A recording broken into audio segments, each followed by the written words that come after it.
ku rasa tangannya.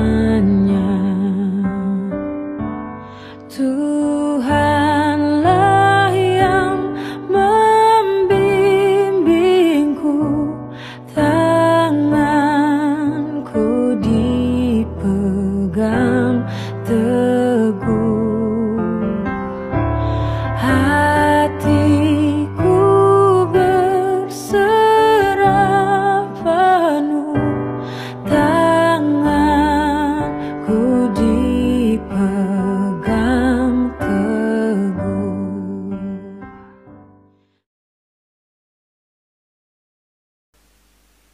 Mari kita sama-sama perkatakan Mazmur 91. Orang yang duduk dalam lindungan yang maha tinggi dan bermalam dalam naungan yang maha kuasa akan berkata kepada Tuhan, tempat perlindunganku dan kubu pertahananku, Allahku yang kupercayai. Sungguh, dialah yang akan melepaskan engkau dari jerat penangkap burung, dari penyakit sampar yang busuk. Dengan kepaknya ia akan melindungi engkau, di bawah sayapnya engkau akan berlindung. Kesetiaannya ialah perisai dan pagar tembok. Engkau tak usah takut terhadap kedahsyatan malam, terhadap panah yang terbang di waktu siang, terhadap penyakit sampar yang berjalan di dalam gelap, terhadap penyakit menular yang mengamuk di waktu petang. Walau 1000 orang rebah di sisimu dan 10.000 di sebelah kananmu, tetapi itu tidak akan menimpamu. Engkau hanya menontonnya dengan matamu sendiri dan melihat pembalasan terhadap orang-orang fasik. Sebab Tuhan ialah tempat perlindunganmu, yang maha tinggi telah kau buat tempat perteduhanmu. Malapetaka tidak akan menimpa kamu, dan tulah tidak akan mendekat kepada kemahmu. Sebab malaikat-malaikatnya akan diperintahkannya kepadamu untuk menjaga engkau di segala jalanmu. Mereka akan menatang engkau di atas tangannya, supaya kakimu jangan terantuk kepada batu. Singa dan ular tedung akan kau langkahi, engkau akan menginjak anak singa dan ular naga. Sungguh hatinya melekat kepadaku, maka aku akan meluputkannya, aku akan membentenginya, sebab ia mengenal namaku. Bila ia berseru kepadaku, aku akan menjawab. Aku akan menyertai dia dalam kesesakan, aku akan meluputkannya dan memuliakannya. Dengan panjang umur akan kukenyangkan dia, dan akan kuperlihatkan kepadanya keselamatan daripadaku.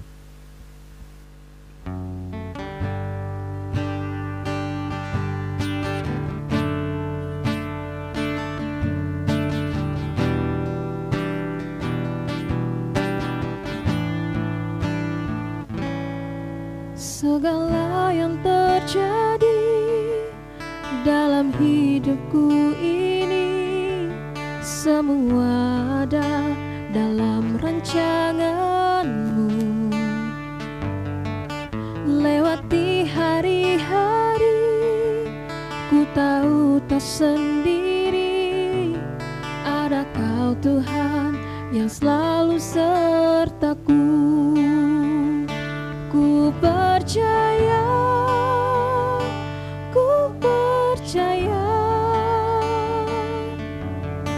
mujizat-Mu masih ada dalam hidupku. Ku percaya,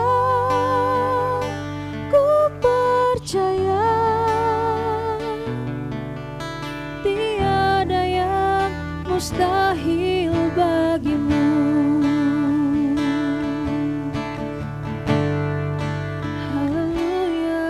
Segala yang terjadi dalam hidupku ini, semua ada dalam rancangan-Mu. Lewati hari-hari, ku tahu tak sendiri, ada Kau Tuhan yang selalu sertaku. Ku percaya,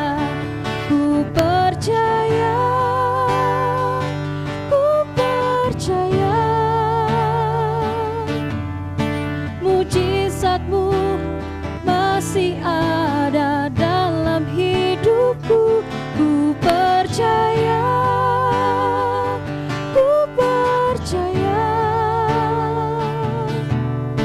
tiada yang mustahil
sekarang dan selamanya.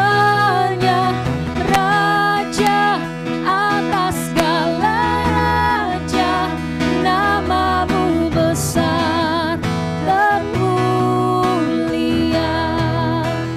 Namamu besar dan mulia.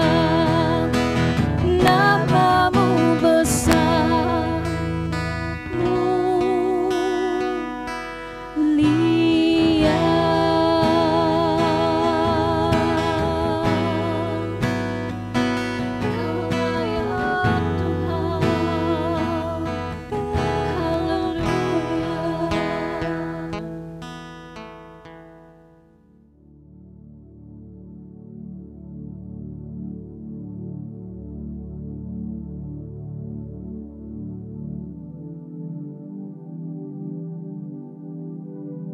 Shalom semuanya. Alkitab berkata, Yesus mati karena dosa-dosa kita. Dia dikuburkan, tetapi pada hari yang ketiga dia dibangkitkan. Setelah Tuhan Yesus bangkit, selama 40 hari Tuhan Yesus menampakkan diri kepada lebih dari 500 murid-muridnya untuk membuktikan bahwa dia hidup. Setelah memberikan pesan terakhir, maka dengan disaksikan murid-muridnya, Tuhan Yesus terangkat ke sorga. Saya percaya kalau kita berada di sana waktu itu, kita pasti akan sama dengan murid-murid Tuhan Yesus yang melihat bahwa Tuhan Yesus bertambah tinggi. Ketika mereka melihat ke bawah, ternyata kaki Tuhan Yesus sudah tidak menyentuh tanah lagi. Perlahan tapi pasti, Tuhan Yesus terangkat ke sorga. Makin lama makin kecil, sampai ada awan yang menutupi dan hilang dari pandangan mata.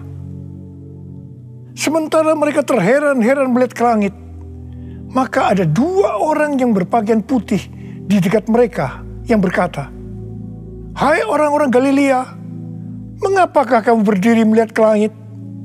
Yesus ini yang terangkat ke sorga meninggalkan kamu, akan datang kembali dengan cara yang sama seperti kamu melihat dia naik ke sorga."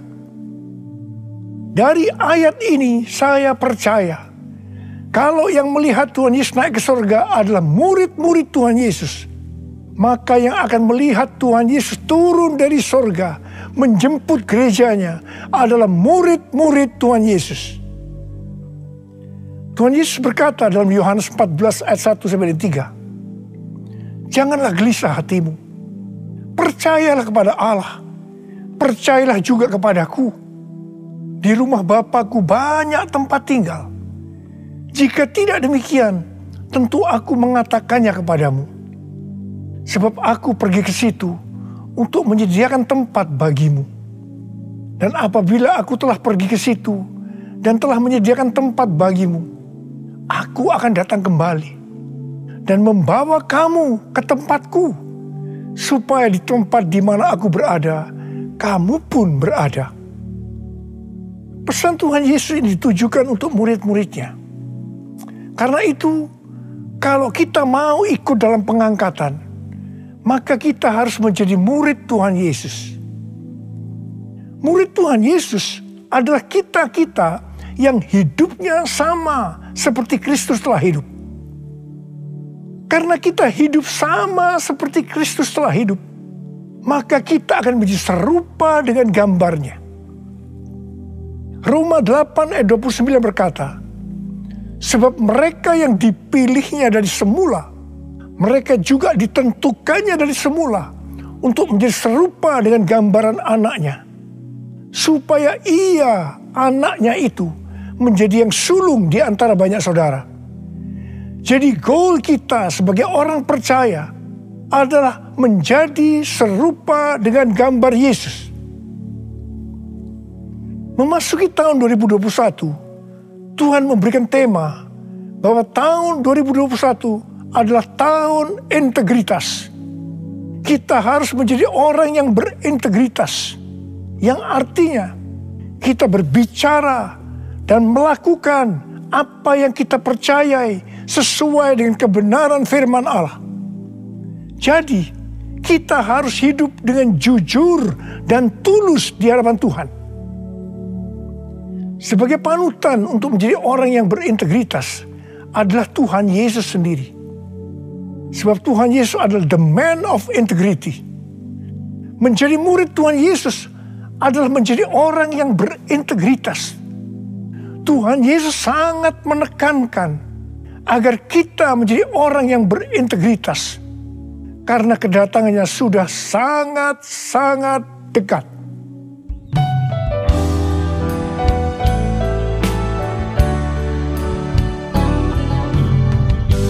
All my life you have been faithful. And all my life you have been so good. With every breath that I am able, I will sing of the goodness of God. All my life you have been faithful, and all my life you have been so good. With every breath that I am able, I will sing of the goodness of God. I will sing of the goodness of God. I will sing of the goodness of God.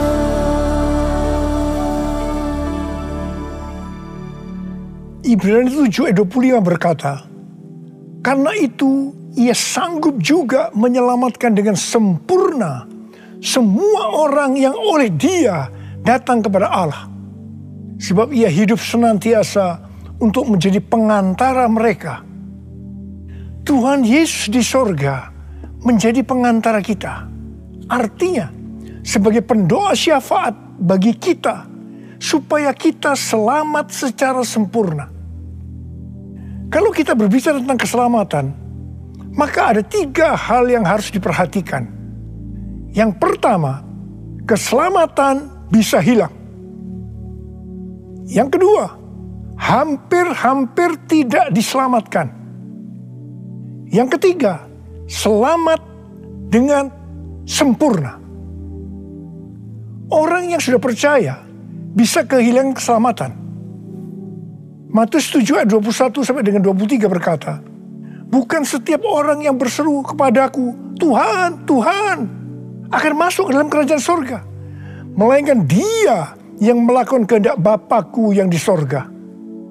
Pada hari terakhir, banyak orang akan berseru kepadaku, Tuhan, Tuhan, bukankah kami bernubuat demi namamu, dan mengusir setan demi namamu, dan mengadakan banyak mujizat demi namamu juga?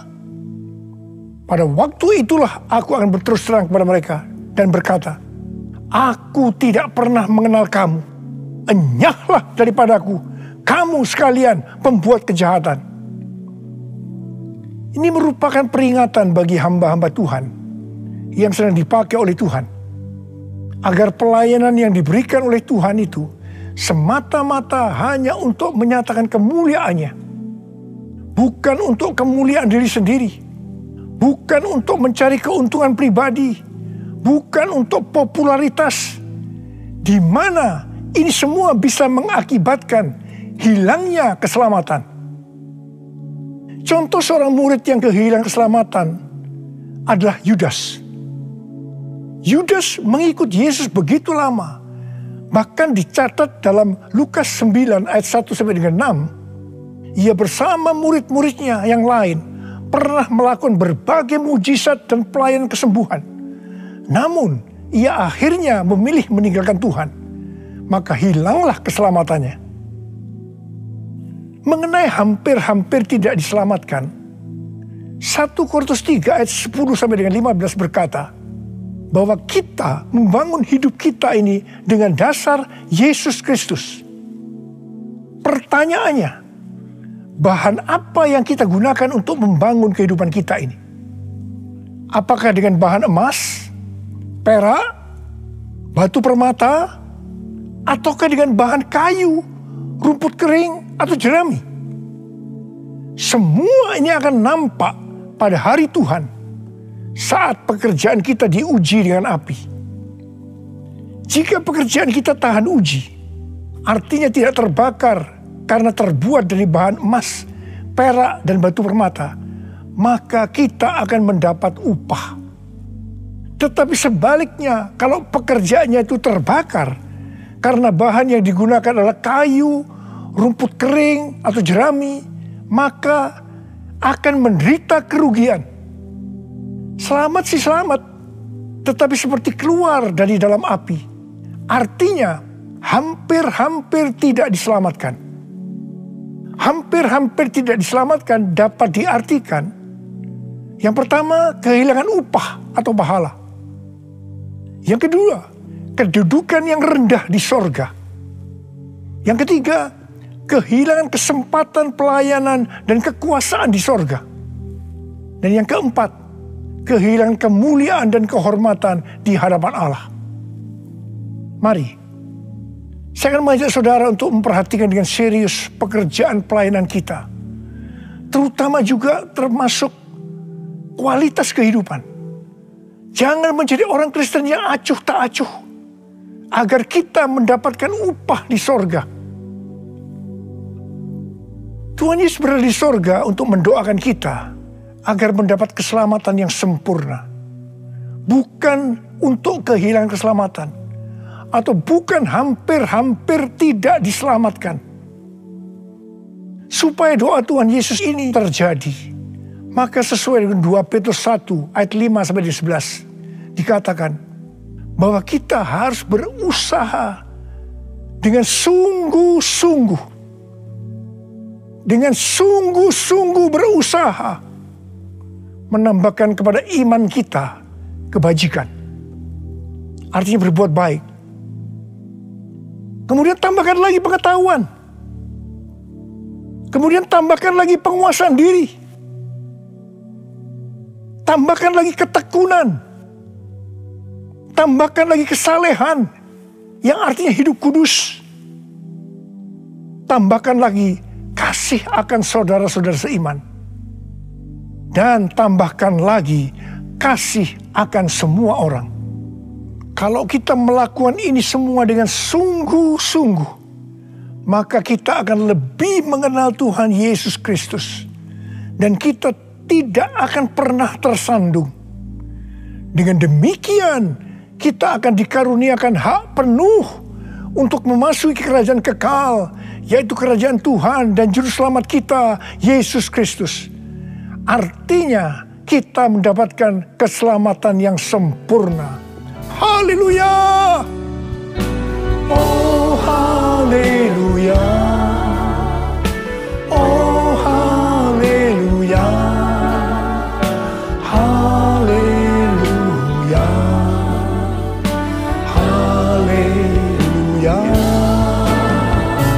Oh, haleluya! Oh, haleluya! Haleluya! Haleluya!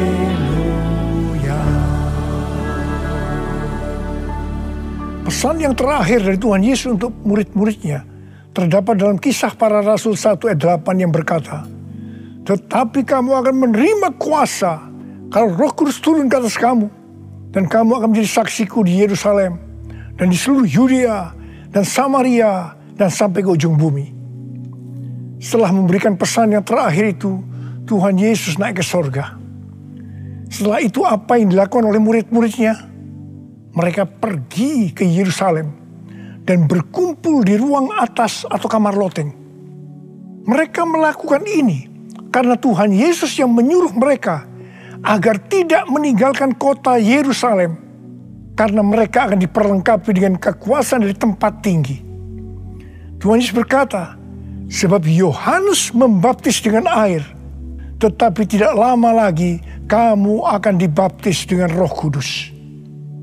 Murid-murid yang berkumpul berjumlah sekitar 120 orang.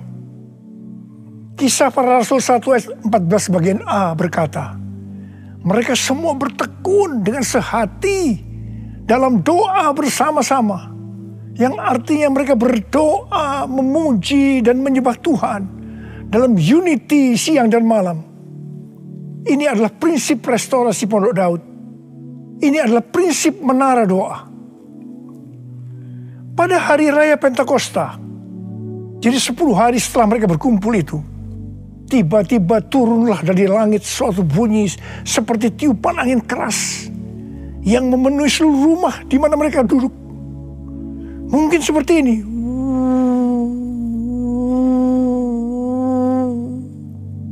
Dan tampaklah kepada mereka lidah-lidah seperti nyala api yang bertebaran dan hinggap pada mereka masing-masing. Maka penuhlah mereka dengan Roh Kudus. Lalu mereka mulai berkata-kata dalam bahasa-bahasa lain, seperti yang diberikan oleh Roh itu kepada mereka untuk mengatakannya. Itu adalah bahasa Roh. Orang yang dibaptis dengan Roh Kudus atau dipenuhi Roh Kudus, tanda awalnya adalah berbahasa roh. Setelah itu murid-murid Tuhan Yesus dipakai secara luar biasa untuk melakukan amanat agung. Tanda dan mujizat menyertai pelayanan mereka. Peristiwa ini disebutkan sebagai Pentakosta yang pertama. Pentakosta yang pertama ini dahsyat. Sebab dalam kurun waktu 100 tahun, 70% dari dunia yang dikenal waktu itu, yaitu yang berada di bawah kekaisaran Romawi, menjadi Kristen. Pertanyaannya, apakah amanat agung sudah selesai? Jawabannya, belum. Karena itu pada tahun 1906, kembali Roh Kudus dicurahkan di Azusa Street, yang disebutkan sebagai Pentakosta yang kedua. Ciri-ciri yang menonjol dalam Pentakosta yang kedua ini adalah penekanan dalam hal berbahasa roh dan pelayanan mujizat dan kesembuhan. Meskipun seluruh karunia roh juga dicurahkan dengan limpahnya. Pentakosta kedua ini dahsyat. Sebab menurut Gordon Conwell Theological Seminary, bahwa 77,9% dari kekristenan yang ada pada saat ini dimulai dari awal abad ke-20. Ini berarti dimulai dari era peristiwa pencurahan Roh Kudus di Azusa Street atau Pentakosta yang kedua. Pertanyaannya, apakah amanat agung sudah selesai? Jawabannya, belum. Hari-hari ini pencurahan Roh Kudus yang jauh lebih dahsyat dibanding dengan Azusa Street sedang terjadi. Ini disebutkan sebagai Pentakosta yang ketiga. Seperti yang terjadi pada Pentakosta pertama dan Pentakosta yang kedua. Maka berbahasa roh dan pelayanan kesembuhan juga terlihat begitu intens. Saya percaya dengan Pentakosta ketiga ini, amanat agung Tuhan Yesus akan selesai. Dan Tuhan Yesus akan datang kembali.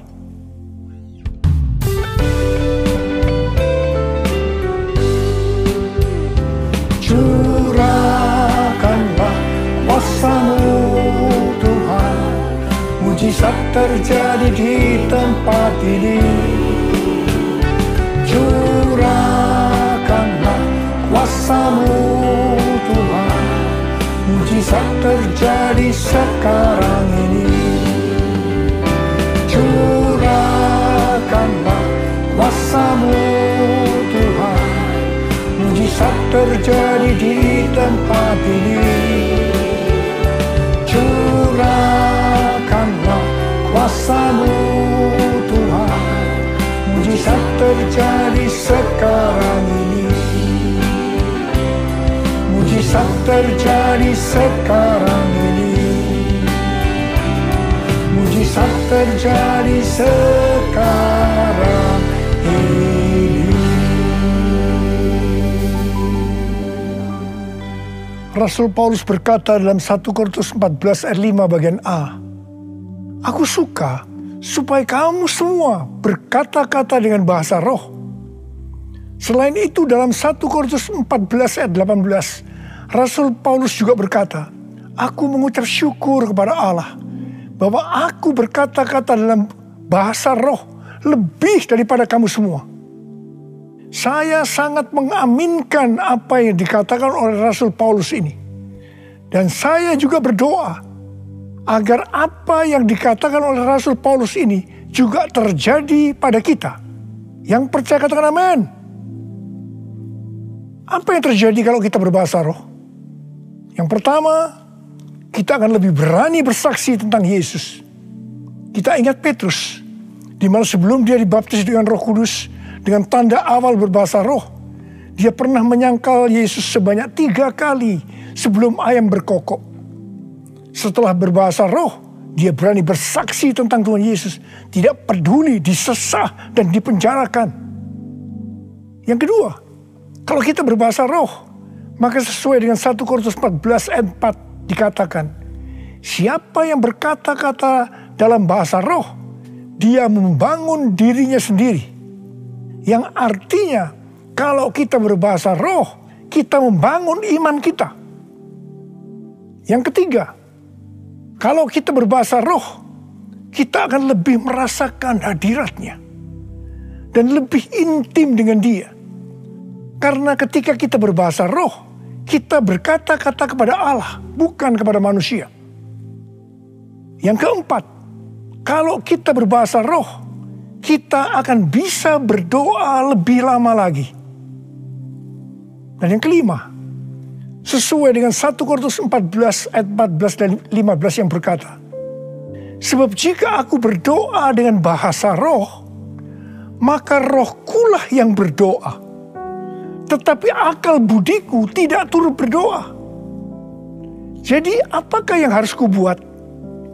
Aku akan berdoa dengan rohku. Tetapi aku akan berdoa juga dengan akal budiku. Aku akan menyanyi dan memuji dengan rohku. Tetapi aku akan menyanyi dan memuji juga dengan akal budiku. Mari, bagi yang mau melakukan kata bersama saya, amin. Datanglah sekarang, penuhi kami dengan kuasa-Mu. Urapi kami sekarang ini dengan api Roh-Mu. Roh Kudus,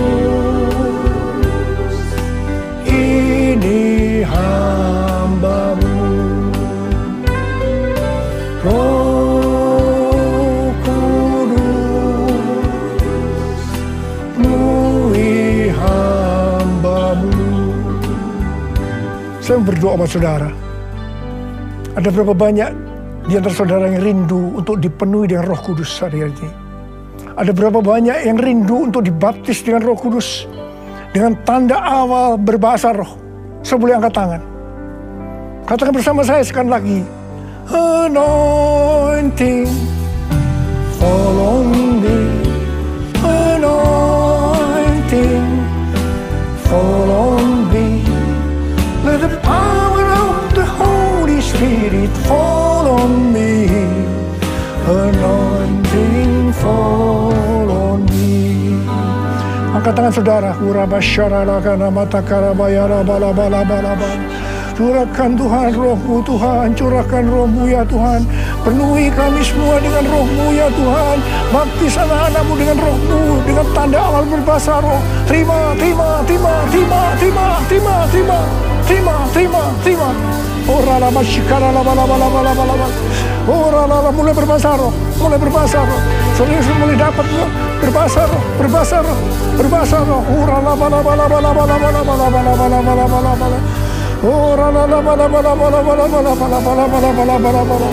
Oh, dia la bala. Ora la bala. Anointing, fall on me. Anointing, fall on me. Let the power of the Holy Spirit fall on me.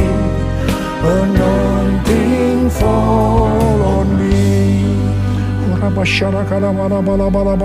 Oh, terima kasih Tuhan. Terima kasih ya Tuhan, terima kasih ya Tuhan, terima kasih, terima kasih. Oh, terima kasih ya Tuhan, terima kasih ya Tuhan. Oh, terima kasih, terima kasih. Oh, terima kasih. Oh, terima kasih Abba. Terima kasih Abba.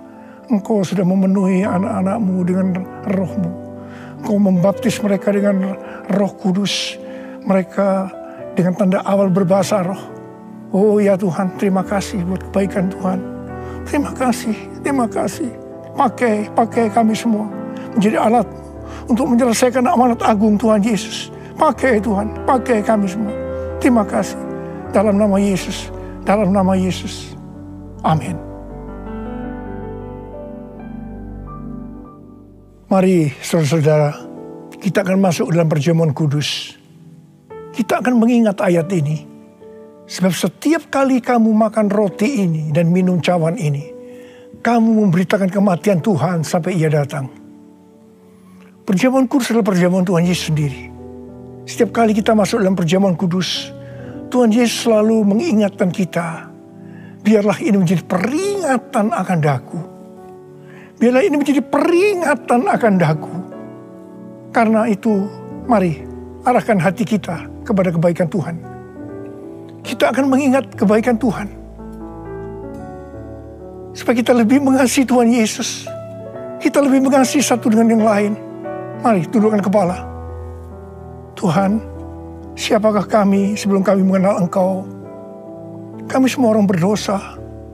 Upah dosa adalah maut, mati. Tapi Engkau yang tidak berdosa telah dijadikan dosa oleh karena kami.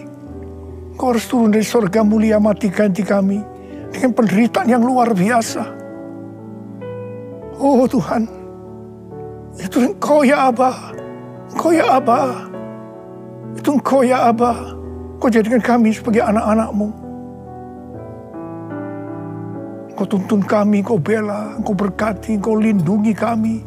Engkau tegur juga kalau kami salah. Itu Engkau ya Abba, itu Engkau.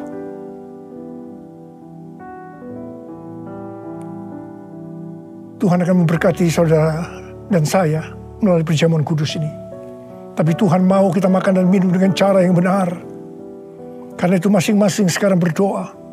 Introspeksi. Lihat keadaan diri masing-masing. Jangan menyimpan dosa. Kalau ada dosa yang selama ini belum diselesaikan, mari sebelum kita masuk makan dan minum perjamuan kudus, minta ampun. Minta ampun. Minta ampun. Ampuni saya Tuhan, katakan ampuni saya Tuhan, ampuni saya, ampuni. Ya Tuhan, Kau lihat anak-anak-Mu Tuhan. Mereka sedang menyelesaikan dengan Engkau. Mereka sedang minta ampun, ampuni mereka ya Abba, ampuni mereka.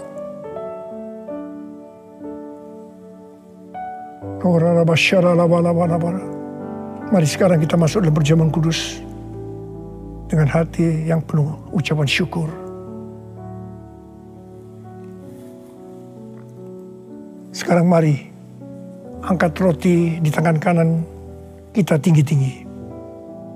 Sebab apa yang telah kuteruskan kepadamu telah aku terima dari Tuhan. Yaitu bahwa Tuhan Yesus pada malam waktu Ia diserahkan mengambil roti.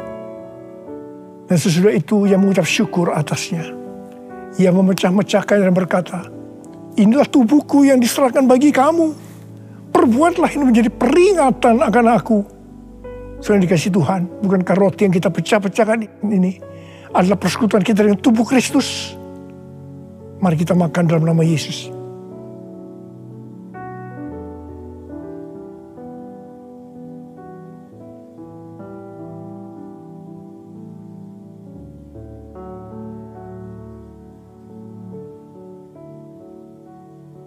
Sekarang angkat cawan di tangan kanan kita tinggi-tinggi. Demikian juga yang mengambil cawan sudah makan lalu berkata, cawan ini adalah perjanjian baru yang dimeteraikan oleh darahku.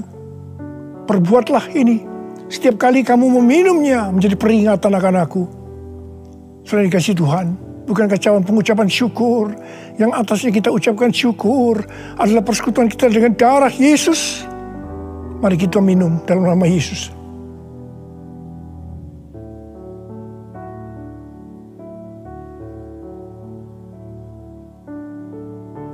Karena mari angkat tangan kita di hadapan Tuhan. Ucapkan syukur.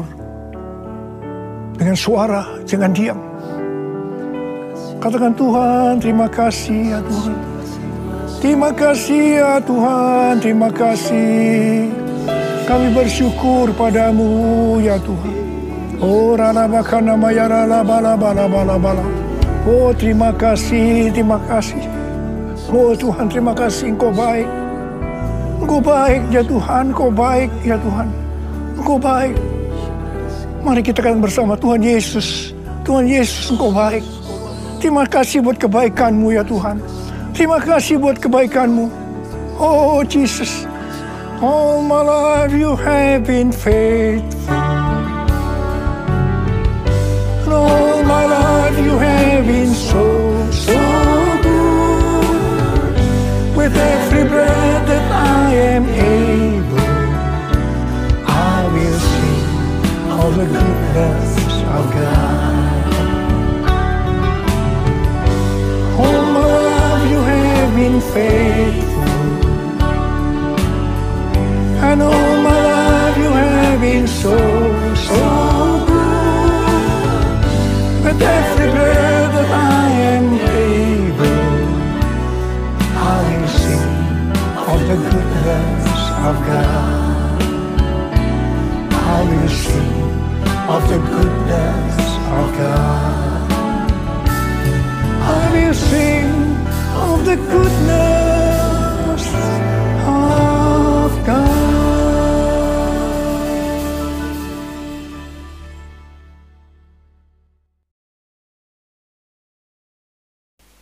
Mari kita perkatakan Pentakosta ketiga. 1. Pentakosta ketiga adalah pencurahan Roh Kudus yang dahsyat di zaman now, melebihi yang terjadi di Azusa Street. 2. Pentakosta ketiga akan mengakibatkan penuaian jiwa yang terbesar dan yang terakhir sebelum Tuhan Yesus datang kembali. 3. Pentakosta ketiga akan membangkitkan generasi Yeremia, yaitu anak-anak muda yang dipenuhi Roh Kudus, cinta mati-matian kepada Tuhan Yesus, tidak kompromi terhadap dosa, dan akan bergerak untuk memenangkan jiwa. 4. Pentakosta ketiga lahir di Indonesia yang bergerak ke bangsa-bangsa. Gerakan ini dari timur ke barat dan akan kembali ke Yerusalem. 5. Pentakosta ketiga akan memberikan kuasa untuk menyelesaikan amanat agung Tuhan Yesus, dan setelah itu Tuhan Yesus datang kembali.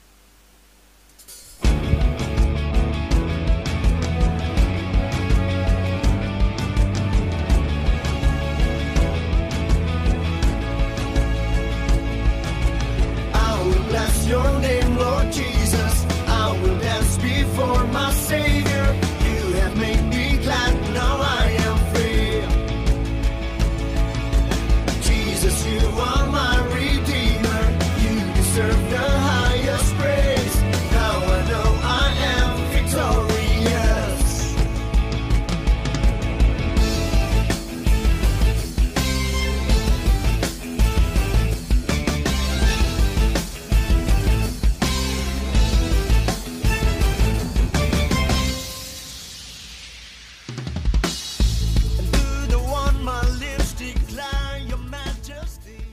Sekarang terimalah berkat Tuhan. Kasih karunia berlimpah-limpah daripada Allah Bapa dalam Anak yang tunggal Yesus Kristus. Persekutuan yang manis dengan Roh Kudus menyertai saudara sekalian mulai hari ini. Sampai Tuhan Yesus datang kembali menjemput kita di awan-awan dan bahkan sampai selama-lamanya. Yang percaya bersama-sama katakan, Amin.